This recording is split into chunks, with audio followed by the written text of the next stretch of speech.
pessoal, sejam bem-vindos ao ApexCast, o podcast oficial da Apex Brasil. Quem está aqui pela primeira vez, muito prazer, eu sou a Luíta, sou comunicadora, sou apresentadora do reality show de empreendedorismo Shark Tank Brasil e sou sócio fundadora da Ayla, uma empresa de comunicação. E agora apresentadora do ApexCast aqui nessa temporada, em que estamos falando de erros e acertos de empresários brasileiros que exportam e ou internacionalizam a sua empresa de alguma forma. O papo de hoje é sobre tecnologias imersivas e o mundo dos games, com o Rodrigo Terra, que é presidente da Abra Games e um dos fundadores da Árvore, uma empresa que desenvolve jogos que visam o mercado de realidades estendidas e se tornou um dos maiores expoentes do mercado brasileiro de games no mundo. Hoje, a Árvore já exporta para 6 países e já conquistou vários prêmios. Bem-vindo, Rodrigo. Obrigado, super obrigado pelo convite. Obrigada a você por ter aceitado. E eu quero já que você conte um pouquinho pra gente dessa história sua com a Árvore, né? E também ser presidente da Abra Games, né? Quero saber de tudo. Vamos lá. Minha jornada, enfim, eu sou radialista de formação também, então... Igual eu. Pois é, estou no mercado de comunicação, estava no mercado de comunicação durante 10 anos, mas sempre fui muito ligado à tecnologia, né? Então, para mim, o bastidor sempre foi tão ou mais interessante do que o conteúdo que a gente estava, né, na frente de câmera, assim. E trabalhei bastante tempo com televisão, depois produção independente, dirigindo, enfim, trabalhando com formatos de programa, mas sempre tentando entender onde que tecnologia ou novas mídias, ou como a gente chama, multiplataforma e etc., ao longo dos anos todos, como é que isso se encaixava no trabalho, né, de produção. E sempre fui apaixonado por isso.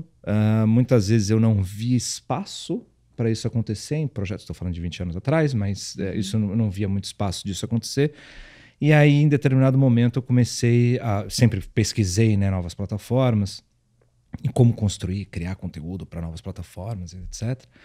E aí, em 2013, eu entrei em contato com realidade virtual a primeira vez, né, que foi quando, enfim, primeiros óculos lá no protótipo começaram a surgir no mercado. Eu experimentei a primeira vez e falei, nossa, é isso aqui que eu quero trabalhar com conteúdo para isso. Na época, começava a se fazer vários experimentos de games para esse tipo de plataforma, né, para a realidade virtual específica, a realidade aumentada, que é aquela do celular, né, que todo mundo conhece, Pokémon Go e etc. Não existia Pokémon Go ainda, né, mas aí já existia essa tecnologia antes dos anos 2000, né, já existia. E eu começava a ver que isso poderia ser uma plataforma super interessante para se contar histórias, né. Os games estavam começando a surgir, mas eram experiências, protótipos, não tinha nada comercial no mercado, era tudo laboratório nessa época.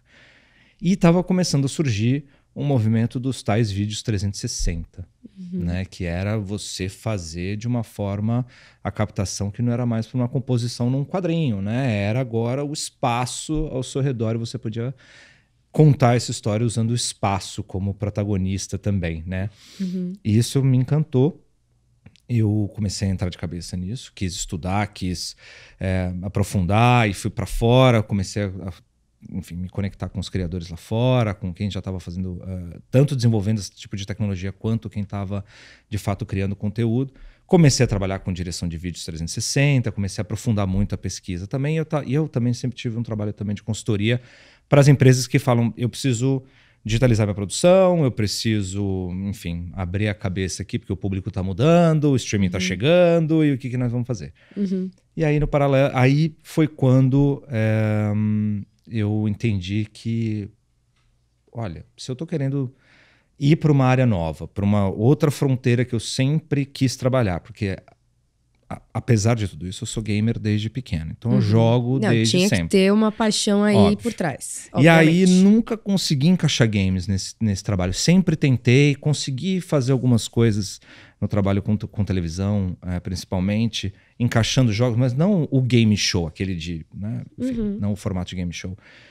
Mas eu sempre tentava, e eu sempre trabalhei muito com variedades também, né? Não tanto com ficção, então eu sempre tentava mexer nos formatos e tal. E aí... Mas sempre fui gamer, sempre fui apaixonado por conteúdo em tempo real, que é essa... No entanto que a minha paixão ainda é ao vivo, né? Então, assim, adoro, trabalhei em jornalismo e etc. O ao vivo, para mim, é uma coisa que me dá uma adrenalina. E o equivalente disso para o mundo dos games foi direto, porque um jogo ele é construído em tempo real, né? Então a pessoa que está jogando, ela está também construindo aquele mundo ao mesmo tempo que ela está vivenciando aquela história do jeito dela, apesar de que alguém construiu um universo ali e colocou alguns caminhos para ela poder seguir ali dentro do objetivo do jogo, né? Então eu consegui fazer uma equivalência. Eu falei, nossa, agora é o momento de eu trabalhar com jogos, realidade virtual, tecnologia e juntar minhas paixões todas numa iniciativa só. E aí a Árvore surgiu muito também dessa minha vontade de trabalhar com realidade virtual. Foi quando, enfim, num evento de TV também, eu estava indo palestrar sobre conteúdo em realidade virtual. Encontrei um colega e um amigo, né, de faculdade de muito tempo, que fazia tempo que eu não via, que é o Ricardo Justus. Ele fez cinema, eu fiz rádio TV. Então a gente sempre conversou e nunca teve a oportunidade de trabalhar junto, né? E ele, por um acaso, estava trabalhando como diretor de inovação, né, numa emissora. E também um apaixonado por realidade virtual. Sempre foi gamer também. Enfim, a gente tem uma história de amizade juntos aí. E a gente sentou nesse evento e falou, poxa, será que não dá para fazer um negócio disso aqui no Brasil? Ou pelo menos um negócio global? Porque a gente entende que a gente já entendia que o mercado de games tinha que ser um mercado, tem que atingir o mundo inteiro. E não daria para fazer aqui no Brasil? A gente começou a se questionar. Eu falei, no começo a gente estava falando, tava trabalhando com conteúdo. Eu falei, não, será que a gente tem que fazer um projeto? Vamos fazer um projeto, eu também quero fazer isso. A gente super apaixonado pelo tema. E desse encontro sucederam um ano na sequência. Isso foi 2015.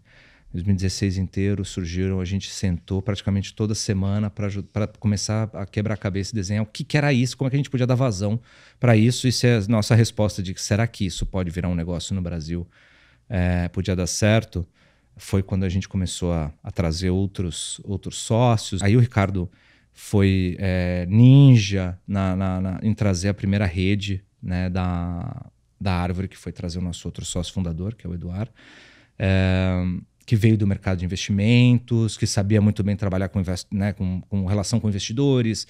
A gente não manjava nada disso, então, assim, mercado de venture capital, como que a gente consegue investimento, o que a gente tem que fazer, seed money, eu não sabia nada disso. A gente já vinha de muitos e muitos anos empreendendo no famoso, né, ganhar no almoço para pagar o jantar. E aí a gente, para esse negócio especificamente, para ele poder, a gente acreditava e continua acreditando, mas na época, para ele dar certo, para ele poder surgir, a gente precisa ter segurança financeira, né, com um runway, enfim, né, com um olhar de médio prazo que pudesse dar uma segurança financeira e que a gente pudesse também ter uma equipe. Não adiantava a gente só fazer em 3 pessoas.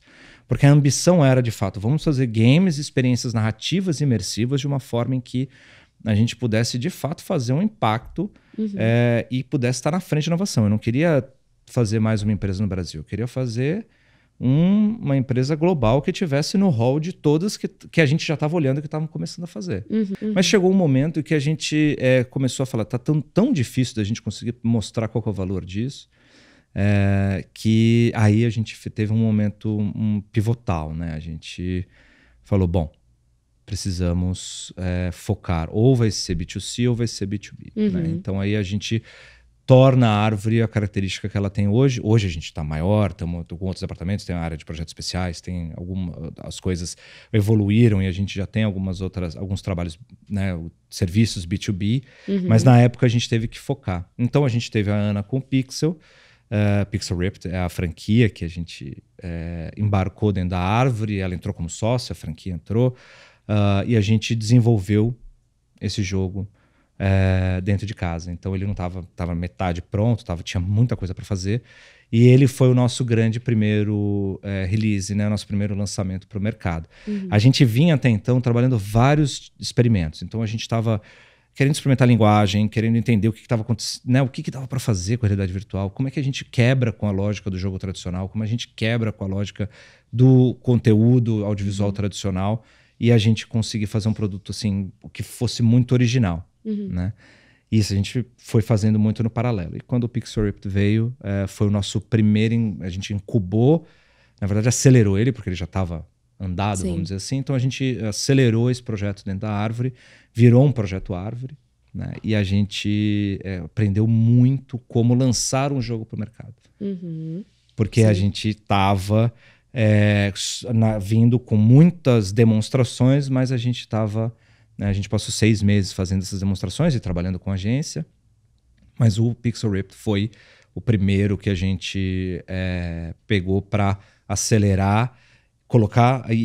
O Pixel-Ripped é um jogo da Árvore porque a gente entendeu que ele poderia ser uma franquia muito interessante. Não só ficar num jogo. A própria Ana também queria fazer 5 jogos e etc.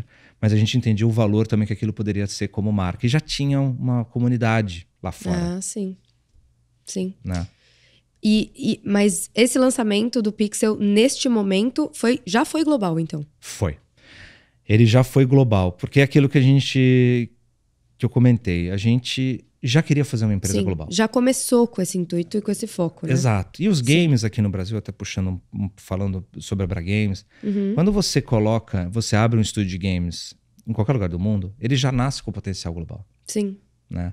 Então, o game ele é uma linguagem que é universal e não só uma linguagem universal, mas ela pode ser distribuída também globalmente de um jeito muito rápido e muito fácil, você estando aonde você estiver no mundo. Basta você ter uma conexão com a internet. Né? Basta você ter um computador e uma conexão com a internet. Você já pode fazer um jogo e fazer um lançamento global dele sem muito esforço. Né? A barreira de entrada para o mercado de games é muito baixa.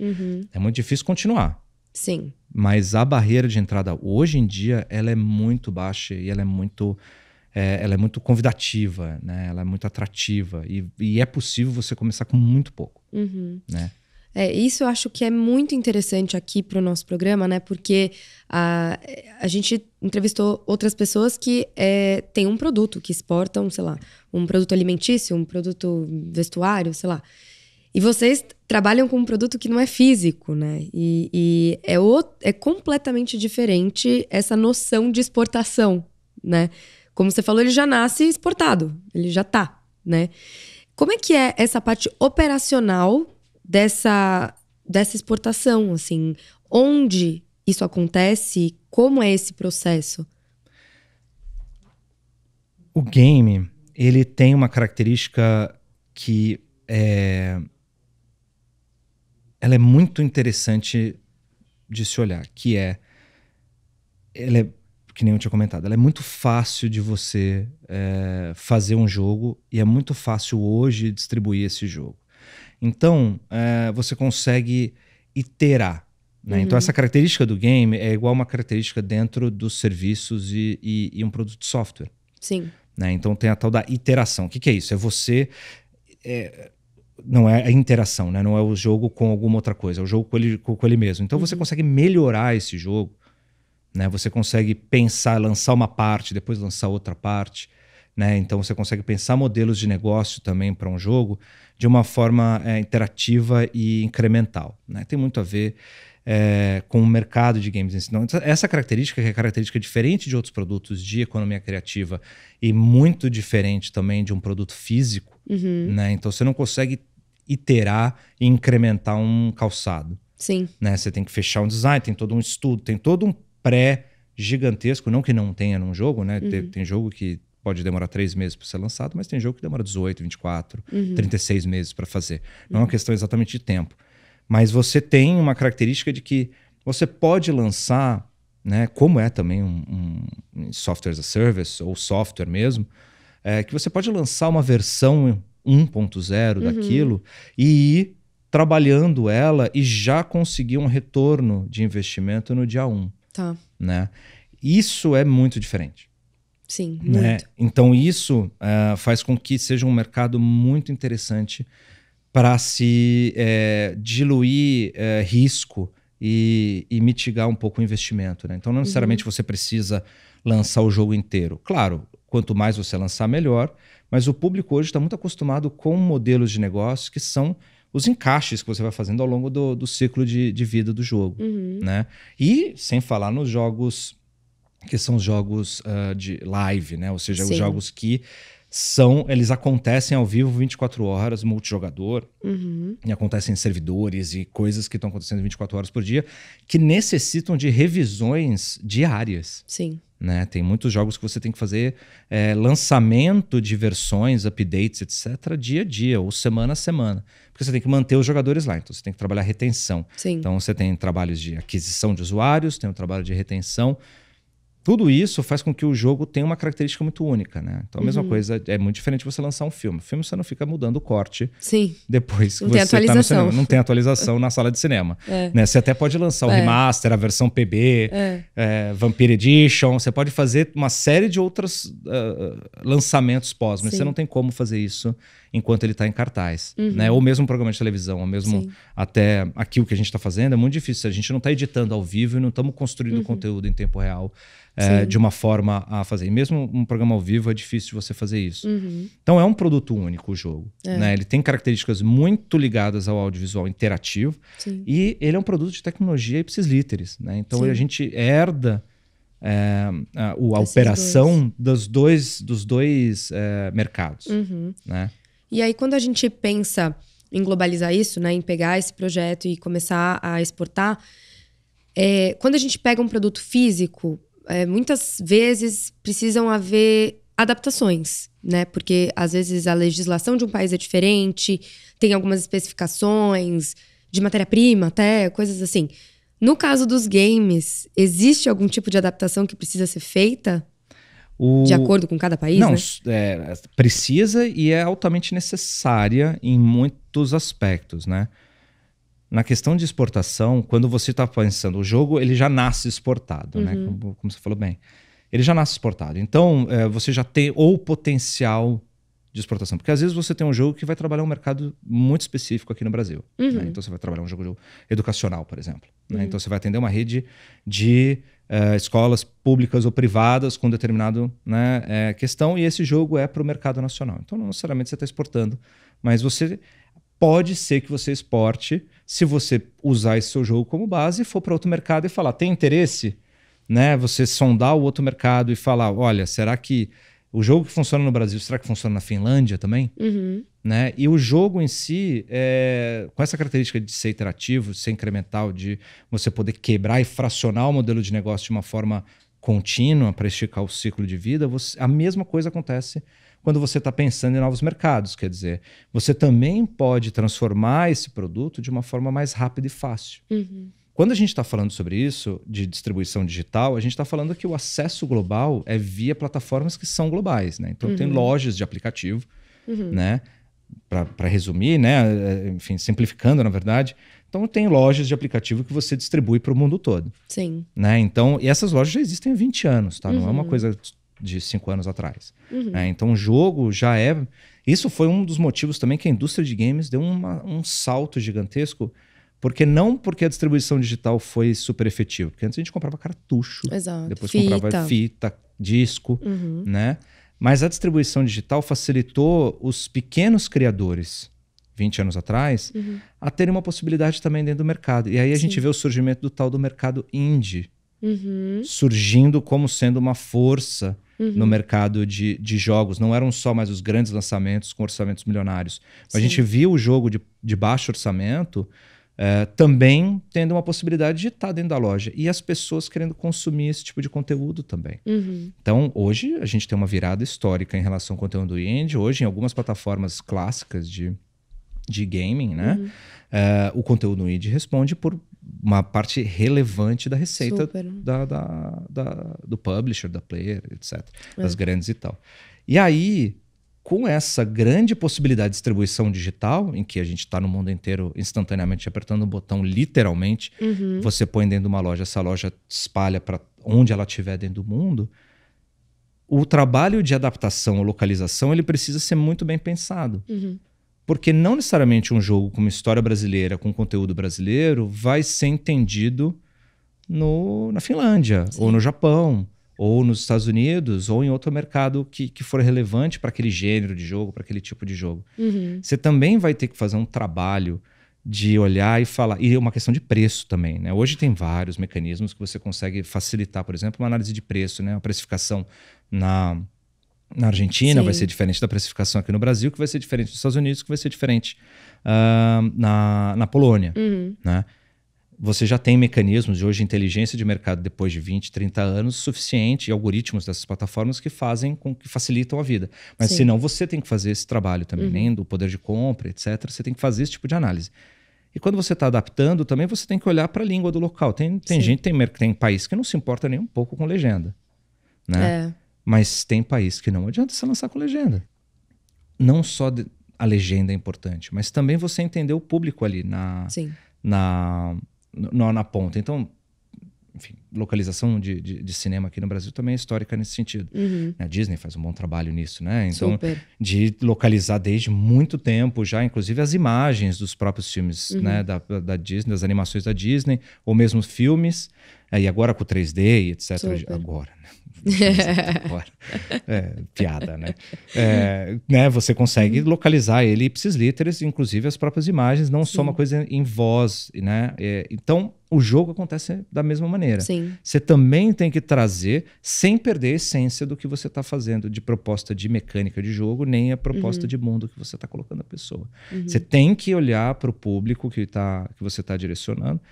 Mas tem uma vantagem também, o público gamer também é um público universal. O público gamer também quer novas histórias.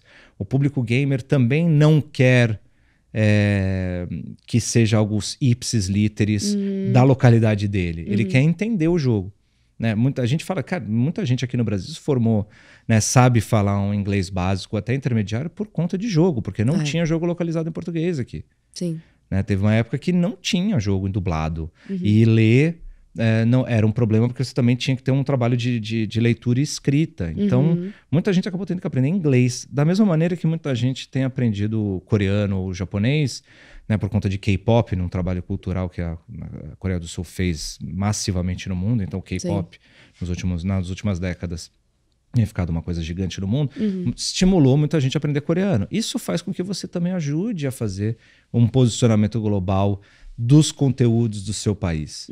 Né? Então isso para jogo também é importante. Então tem coisa também que eles querem saber como é que é em português que fala. Né? A gente tem a nossa experiência, o Alinha, que é uma experiência narrativa. A gente teve muito essa preocupação de contar uma história universal, mas que ela acontecia em São Paulo, 1940, era uma maquete de São Paulo, e é uma história de amor que é entendível pelo mundo todo. Né? E é só que ela, né, tem o Pedro, tem a Rosa, e a gente, quando foi trabalhar essa experiência, a gente falou, poxa, a gente quer brasileiros fazendo as versões das outras línguas. A gente começou em inglês, mas tudo que a gente faz na Árvore a gente lança em inglês e português, né? Porque a gente também acredita que, por mais que o mercado aqui no Brasil seja pequeno, ele vai crescer, ele vai estourar. E a gente acredita muito nisso, e a gente é brasileiro, a gente quer botar o português também como sendo uma língua para quem tiver curiosidade para ver como aquilo soa em português e tal. Então a gente também faz em português, mas a nossa língua principal é o inglês, justamente também pensando em distribuição digital, exportação, e esses jogos sendo espalhados no mundo todo, e a questão da adaptabilidade. Os japoneses, por exemplo, têm uma dificuldade maior em entender em inglês. Os alemães também, né? E aí a gente entende que essa questão da adaptação ela é bem importante para alguns países, e o Brasil se inclui nisso. Então a gente, pegando a nossa própria experiência, no Alinha a gente falou, poxa, então o Alinha, o primeiro quem faz em inglês é o Rodrigo Santoro. Que legal. E ele faz, porque tá lá, mil anos, morando nos Estados Unidos, tá fazendo uma carreira internacional já há muito tempo, conhecido do público americano de certa forma, né, e do público anglófono, né? Só que é o Rodrigo Santoro. Né? E aí ele trouxe uma brasilidade também na própria fala em inglês, que era exatamente isso que a gente queria. Que legal. Né? Então o Ricardo Laganaro, que é nosso sócio e é o diretor do Alinha, na hora que ele foi dirigir o Rodrigo, trouxeram muito essa essência também de como que a gente traz uma brasilidade sem ser uma caixa, sem ser colocar lá no carnaval, futebol, sambão, não sei o quê, bossa nova. Mas como que a gente apresenta outros aspectos da cultura brasileira de uma forma universal, num negócio que é uma experiência em realidade virtual, um negócio de inovação, você tem que botar um óculos na cara e contando uma história que não é uma tela, mas você tem que interagir numa maquete para fazer a história andar. Sim. Né? Então, pegando todos esses componentes e tentando trazer essa brasilidade que a gente começou a ver que a adaptação, mesmo para conteúdos, né, como o nosso, que dependem muito também da pessoa em se sentir imersa, ela também é muito importante. Então, também os menus, etc. Então, a localização, isso em realidade virtual, mas em games ela é muito importante. E é só olhar para cá. Né? O Brasil ele pode ser usado até como referência para você começar a pensar: eu quero fazer um jogo para os Estados Unidos, quero fazer um jogo para a Coreia do Sul, para o Japão, para a Alemanha. Se você andar mais um pouquinho, começar a interagir, né? Ou entrar no ecossistema junto na Abra Games, começar a trocar ideia com os estúdios, você vai ver que você vai precisar fazer o seu jogo em alemão. No mínimo uma legenda em alemão, mas de alemão não gosta de ler legenda, ele gosta de dublado. Tá. Aí você começa a descer nos pormenores de cada mercado. Sim. O japonês é a mesma coisa. Mas o japonês está um pouco mais adaptado em ter que encontrar alguma outra língua ocidental para conseguir se ancorar, e obviamente o inglês é a primeira. Sim. Mas se você quer atingir um público em massa no Japão, não vai ser não dublando o jogo. Você vai ter que dublar o jogo, você vai ter que converter, você vai ter que localizar o jogo. Então, o termo localizar é mais do que traduzir, é mais do que adaptar. É de fato, transformar o seu jogo para que ele, sem perder a essência dele, sem perder a história, mas você tem que transformar algumas formas de comunicação do jogo para aquela localidade entender o público específico. Fora também a questão de mercado, gêneros que gostam, Sim. né? Enfim, gênero, preço que vai pagar, formas de você também distribuir esse conteúdo. Às vezes o cara gosta, né? Um público que gosta mais de jogar em console. Se você for investir 100% em console no Brasil, você está ferrado, porque aqui é celular. Então você tem que... Né, você tem que ir para outras plataformas, entender aonde esses públicos também jogam. Né? Então, a adaptação também é adaptação em cima da experiência em si. Do consumo mesmo. Legal. E nessa jornada teve algum erro que vocês cometeram de algum jogo que lançaram que não rolou em algum país, alguma história assim? Tem. A gente, eu falo que assim, não foi exatamente um erro, né? Foi uma correção de rota, na real. Porque o erro, às vezes, a gente caracteriza, erramos, teve que jogar fora. Né? Nesse caso, não. Né? A gente lançou, né, o nosso jogo Yuki, que ele tem uma estética anime, japonesa, mas quase uma antropofagia da cultura japonesa via o que a gente tem de enraizado na nossa própria cultura, né? Essa antropofagia que a gente fez com a cultura japonesa dos imigrantes e trouxe a nossa versão, né? Então a gente pega essa ótica e coloca dentro do Yuki, né? Do jogo Yuki, né? E a gente é apaixonado por isso, né? Enfim, o pessoal da empresa ama esse jogo. A gente tem uma receptividade gigantesca. Quem joga, a gente olha os reviews do jogo, o pessoal ama. Porque ele traz esse olhar diferente, né? Que às vezes também, se você olha, dependendo de quem está comentando, vai falar, não, mas isso é uma versão pobre da cultura japonesa. Não, e tem muita gente que entende de fato qual foi a proposta, que é olhar nosso olhar sobre a cultura que a gente tem japonesa enraizada na cultura brasileira, né? E é bem legal. E aí o jogo, ele é sobre você... o gênero é uma mistura de gêneros dos anos 90 com um gênero moderno. Então é o Bullet Hell. Bullet Hell é aquele jogo que tiros e naves e bolas vêm na sua cabeça de uma forma massiva, e o objetivo do jogo, de fato, é você conseguir desviar daquilo e conseguir eliminar as ameaças ali no meio de um monte de projéteis e coisas, né, que estão acontecendo na tela. Isso foi muito famoso nos anos 90. Os japoneses e os franceses foram muito ávidos ali no design de jogos de Bullet Hell. E a gente quis trazer esse gênero e recriar esse gênero para a realidade virtual, né? E aí a gente falou, bom, legal, mas só ele não vai sustentar um jogo. Então a gente precisa trazer mais elementos. E aí a gente trouxe um outro gênero que misturou com outro gênero, que é um gênero mais moderno, que é o tal do roguelike ou roguelite, na nossa versão, que é... O que é isso? É você avançar, se você morrer, você volta do começo. Aí o nosso, no caso, é o roguelite, que você avança. Se você passar de determinado ponto, você volta desde o começo, mas a sua progressão você não perde tanto. Né? Tá. Então a gente juntou esses gêneros E falou, legal, qual que vai ser o mundo, né? Que na verdade o Yuki surgiu por conta, na verdade, da criação do mundo. A gente está fazendo esse take da cultura japonesa, mas o jogo é você brinca de boneco. Tá. Então você tem que pegar, em realidade virtual, de fato, uma action figure da Yuki, que é uma patrulheira espacial de um anime, e você é uma menina numa outra realidade que ama esse desenho. E o jogo se passa na imaginação da menina, não é um jogo que se passa dentro do desenho, se passa na forma como ela imagina Tá. ela vivendo aventuras. E esse é o mote do jogo. Fantástico. Até aí eu tô achando tão legal, não sei o que deu errado. Pois é. Por isso que eu falo que é a correção de rota. Não deu errado. Uhum. A gente lançou, só que a gente começou a ver que na forma como a gente estava comunicando, as pessoas estavam olhando, quem não jogava, né, quem estava impactado pela primeira mídia que aparecesse, uma boa porcentagem, depois a gente foi descobrir através de pesquisa, a gente estava falando, a gente está vendo vários usuários engajados, mas aquele impacto que a gente queria inicialmente não aconteceu. Eu falei, mas mesmo tendo, né, promoção, teve outros fatores externos em relação a isso, né? Então a gente teve, a Oculus teve, bem na semana que a gente lançou, teve um recall de óculos de realidade virtual, porque a espuminha começou a dar problema nas pessoas. E eles fizeram um recall, pararam as vendas de óculos na semana que a gente lançou. Ai.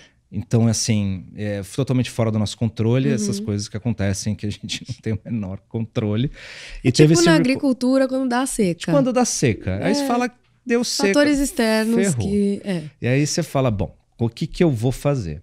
A gente já tinha perdido um pouco o bonde, porque a gente lançou num momento de shortage, de escassez ali de óculos no mercado, não se vendia mais. A Meta se agilizou ali para poder corrigir o problema, né? Mandava as espuminhas, a capinha, não sei o quê. Fizeram uma correção até que rápida, mas ficou aí algumas semanas sem. E a gente lançou bem na semana do recall. Quando você lança um jogo, muitas vezes você mede os primeiros sucessos pelas primeiras semanas. Então a gente já tinha se danado com a primeira semana. E aí, depois a gente foi fazer as pesquisas, né? Que nem eu comentei. A gente fazendo as pesquisas e olhou as porcentagens de pessoas que não estavam... Onde não estava convertendo venda, né? E aí a comunicação nossa, a gente viu que as pessoas estavam percebendo que era um jogo infantil. E é um jogo para 13+. Tá.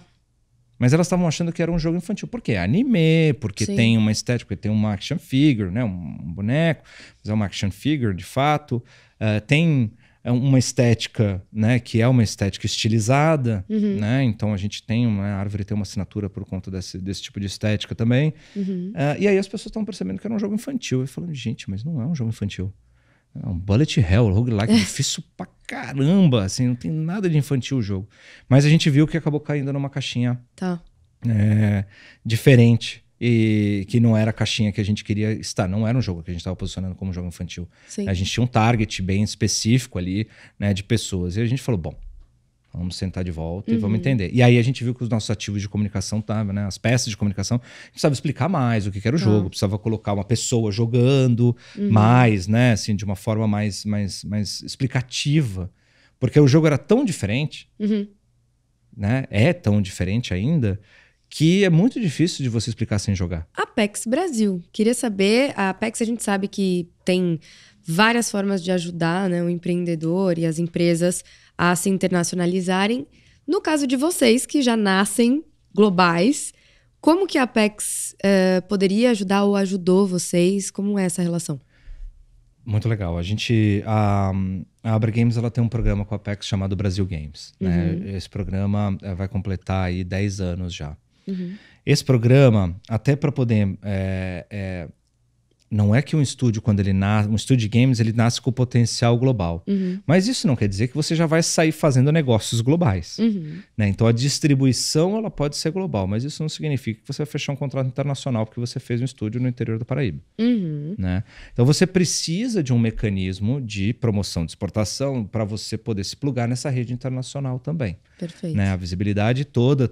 Né? O mercado de games, enfim, está explodindo no mundo todo, e um grande olhar para a América Latina e o Brasil como porta de entrada, principalmente. Então, olhando para o mercado brasileiro, a gente vê um monte de investidores, um monte de players, um monte de stakeholders aí do mercado olhando para cá como potencial próximo polo desenvolvedor do mundo.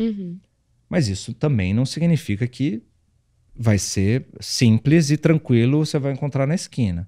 Né? Então, programas de exportação e como o Brasil Games, né? E aí que a Apex entra muito direto no mercado, né? Junto com a Abra Games, você pega esse estúdio, né? Coloquei um primeiro jogo no mercado, distribuí, lancei. De qualquer jeito, não tem público, não tinha estratégia de marketing, não tinha nada.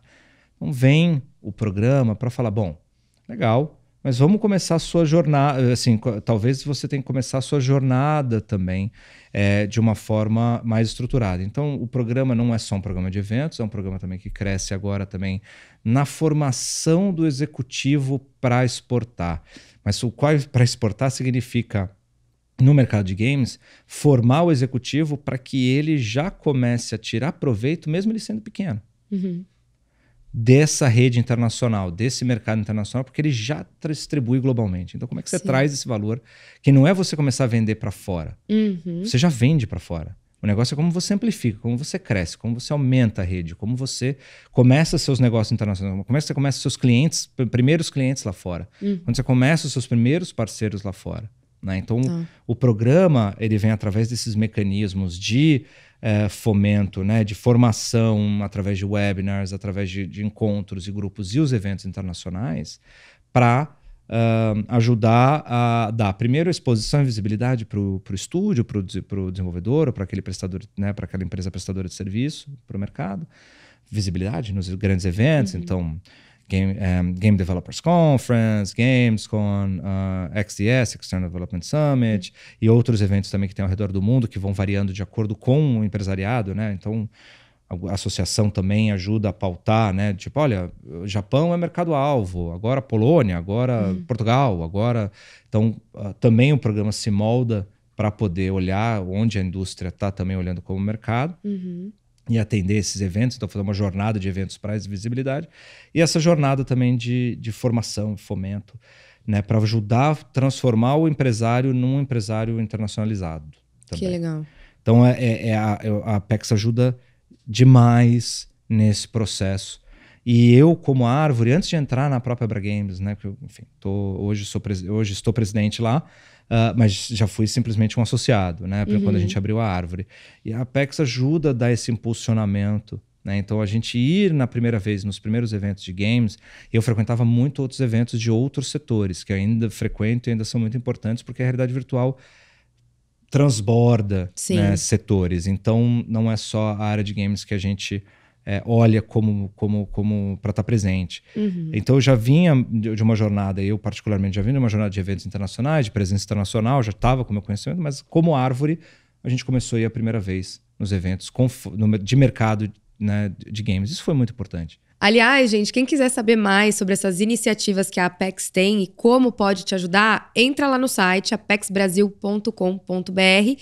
Também sigam nas redes sociais, @ApexBrasil no Instagram e no LinkedIn, assim vocês ficam por dentro de tudo, tá? Aproveitar que eu já parei o papo aqui, se inscreve no canal, ativa o sininho, curte, comenta e compartilha, beleza? Agora eu quero saber dos maiores acertos, né? Quero saber, assim, o seu maior orgulho até hoje nessa trajetória da Árvore. Olha, o meu maior orgulho, primeiro, é poder fazer parte da história daqui do Brasil de alguma forma, né? Então a Árvore, ela ganhou alguns prêmios que o Brasil nunca tinha ganhado, né? Então o Alinha, por exemplo, ganhou o primeiro Leão de Veneza. Ai, que máximo. Daqui, né? A gente com a Bárbara Paz, eu sempre falo a Bárbara Paz com o documentário do Babenco. Sim, foi a primeira vez para documentário. Importante também. Foi peso, mas a gente estava no mesmo momento ali da cerimônia e na sequência ganha uma peça em realidade virtual. Incrível. No Leão, né? Como no Festival de Veneza, no Festival de Cinema de Veneza, o que é muito disruptivo, né? Super. 70 e poucos anos de festival, né? De cinema, o Brasil nunca tinha ganhado nada. Em 3 de realidade virtual, o Brasil ganhou a primeira vez. E a mesma peça, já adaptada para a versão, não a versão de festivais, mas a versão casa, a gente fez uma inovação tecnológica junto com a Meta, né, com o Facebook, de trazer mãos para a experiência, né, que foi a primeira vez que antes você tinha que só usar o controle e tinha que trazer mão. E para o Alien é perfeito, porque a gente queria transformar sempre o Alien cada vez mais inclusivo, cada vez como pessoas que não sabem a gramática de botão, né, de você conseguir apertar botão e fazer sequências e gatilhos, essas coisas. Muita gente até tem medo de falar, eu não vou saber e tal. Quando você traz as mãos, não tem segredo. Sim. E aí, isso fez com que a gente ganhasse o primeiro Primetime Emmy também. Que massa. Em inovação extraordinária. A gente ganhou na pandemia, não foi para Los Angeles, fizemos tudo remoto. Mas a gente ganhou esse Emmy, que é um reconhecimento muito importante, porque é de inovação também. Né? Então a gente está contando as nossas histórias, estamos trazendo a nossa cultura, mas a gente está falando do que é mais de front, o que é mais de pioneiro em inovação e tecnologia e games e beyond, né? E para frente desse tipo de... Então, a árvore em si já é um orgulho por si só para mim. Né? Ter fomentado ali atrás, junto com o Ricardo, junto com o Ed, junto com o Laganaro, junto com a Anne, todos os nossos sócios e nossos colaboradores que fizeram essa empresa surgir e essa empresa crescer, não é minha, não é do Ricardo, ela é dessa galera que ajudou a fazer isso acontecer. Só de ter esses reconhecimentos já é o meu primeiro orgulho total. Assim. Então, a gente fazer história era um dos primeiros objetivos. Mostrar que a gente, como empresa brasileira global, poderia fazer um impacto. E hoje a gente é reconhecido com nossos pares, nossos colegas de fora, como sendo um estúdio de realidades estendidas, né? Realidade virtual, realidade mista, igual a qualquer outro no mundo. A gente não é menor porque está aqui, a gente não é mais pobre porque está aqui. A gente tem o público tem dentro do nosso segmento tem a mesma expectativa de um jogo nosso que tem a expectativa de estúdios que estão lá na Suécia, na Finlândia, no Japão. A gente está no mesmo lugar. Isso foi um trabalho desses últimos 5 anos que a gente acreditou que dava para fazer aqui. Né? Então, acho que a própria empresa e esse reconhecimento internacional que a gente tem recebido, assim, para mim, é um motivo de orgulho enorme. E os jogos que a gente está colocando no mercado, e principalmente a construção de franquia, como o Pixel Ripped, por exemplo, que é a nossa franquia, ela já está nascendo, já está dando cria, já tem spin-off, em plataformas que ainda vão ser lançadas, que ninguém ouviu falar ainda, que vai ter boom a partir do ano que vem. Enfim, a gente vai ter um crescimento, e ela está crescendo também. Então, uma franquia nascida em realidade virtual, principalmente, e já transbordando, e nascida aqui no país, de mentes brasileiras, etc. Isso, para mim, é um orgulho enorme. Todo produto que a gente está colocando na rua tem o DNA brasileiro. A gente põe sempre um elemento de cultura, a gente quer sempre levar esse pouquinho de Brasil, que seja nas piadas, seja na estética, seja na mensagem, seja no tipo de jogo, né, na mecânica de jogo. A gente quer levar, e isso para mim, só de estar acontecendo, é um motivo de orgulho enorme. Que bom. Não percam isso, não percam essa essência. Quanto mais expandirem aí, mantenham essa essência brazuca aí, que é um orgulho pra gente também. Com certeza. Parabéns, que legal, muito bom. Rodrigo, muito obrigada. Eu queria te fazer mais 1 milhão de perguntas, porque tá muito interessante, é muito legal a história de vocês, e é diferente, né? Acho que pelo menos da minha realidade real mesmo aqui. Então, foi muito legal. Obrigada mesmo pela sua participação aqui. Obrigado você, obrigado vocês. Valeu. Bom, gente, gostaram? Então, curtam aqui esse nosso episódio. Não deixem de ativar o sininho para ficarem por dentro também dos próximos episódios que vêm por aí, tá? Se inscrevam no canal se ainda não se inscreveram, e se você está nos ouvindo pelas plataformas de áudio, também avaliem o episódio e compartilhem com quem vocês conhecem. Bom, no próximo episódio eu trago mais brasileiros que estão por aí conquistando o mundo. Um beijo para vocês, nos vemos no próximo Pense Grande, Pense Brasil.